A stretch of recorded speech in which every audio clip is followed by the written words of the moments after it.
Good morning, St. Francis. It is Wednesday, the 17th day of March, 2021. It is Wednesday of the fourth week of Lent. It is the 25th day of Lent, and it is also St. Patrick's Day. So happy St. Patrick's Day to everyone. Someone gave me today a nice little St. Patrick's Day hat, although they did not really realize my head size. It's so big because there's so much inside of it. But I wear it anyway out of the graciousness for having been given to me as a gift. Coming to you from a green area on the campus, these Carolina pines, stately pines behind me, the wetlands behind me over here, and in the far distance you can see the chapel. So a bit overcast today. Is a calm before the storm. Bad weather supposed to come in tomorrow, so hopefully we can enjoy today a little bit.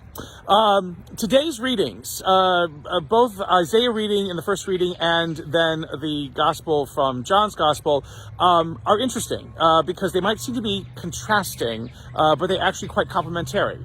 And what's also surprising is that reading from Isaiah, in which, God is speaking about not just comfort, but new hope and new promises, which seems something that would be more useful in Advent. But yet it is one of these Lenten readings, because Lent is about the fulfillment of God's promises, which Advent can only hope for and can only foreshadow.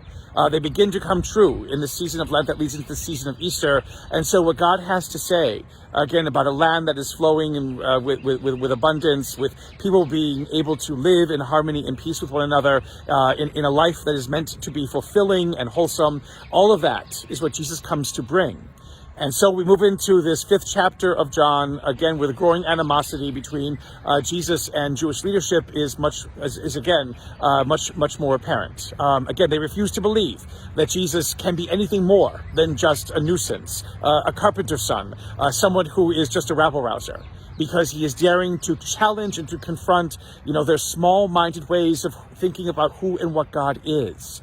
And again, the fact that Jesus continues to challenge that and they continue to put up barriers and obstinacy against it is really showing, again, the fact that sometimes people don't want God to be God. They want God to be whatever they have created God to be, however small and narrow and minuscule and meaningless that God truly is. Again, Jesus speaks about the equating of him and God, of him and the Father. And as the Father does, so does the Son do. And rather than the Jewish leadership beginning to think that maybe there is something a little bit more here than just another human being in our midst, they plot against him, and they refuse everything that he has to say. Again, in this world today, we create and carve out little worlds for ourselves because we are so afraid and frightened of what could be, of what might be, or what is.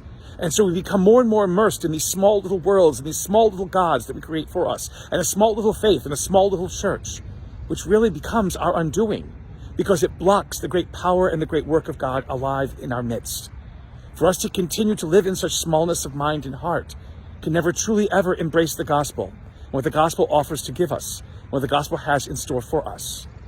Lent comes as a time for us to open ourselves, to widen ourselves to what is possible with God and what God can do with, for, and in us. Let us always be open to that, so that Lent may lead into an Easter of life, of new hope, and of renewed understanding of our humanity and image of God. May the Lord give you peace.